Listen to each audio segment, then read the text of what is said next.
माननीय Shrimati Priyanka Chaturvedi ji, concern for rising cases of sudden cardiac arrest among Indian youth. Sir, मैं आपकी आभारी हूं कि आपने एक महत्वपूर्ण मुद्दे पर मुझे बोलने का मौका दिया है। सर, आज सवेरे ही जब मैं पार्लियामेंट में आने की तैयारी कर रही थी, पता चला कि एक मेरे परिवार से परिचित एक 36 साल के युवा हैं जिनकी क्रिकेट खेलते खेलते अचानक ही हार्ट अटैक आया और उनकी मौत हो गई। और आज ही के दिन मुझे ये मुद्दा रखने को मिल रहा है, तो मैं आपकी खास करके आभारी हूँ।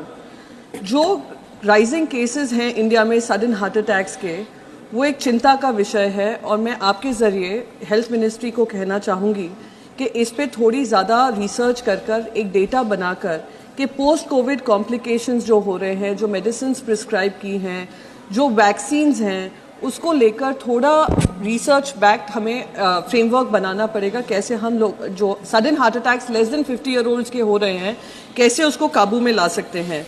वैसे ही लैंसेट की स्टडी बताती है कि इंडिया में 5 से 6 लाख इंडियंस की अचानक से हार्ट अटैक होकर मृत्यु हो जाती है और वो 50 साल से कम उम्र के हैं।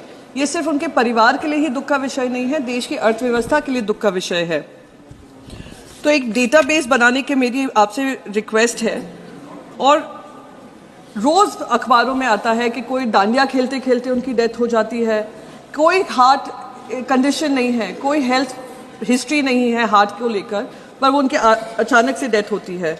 कल ही डॉक्टर प्रशांत नंदा जी ने इस मुद्दे को रखा था। उन्होंने बताया था ट्रेन में एक 38 साल के युवा को हार्ट अटैक आ जाता है, कोई मेडिकल फैसिलिटीज़ नहीं थी। तो इस पर भी खास करके ध्यान देना चाहिए।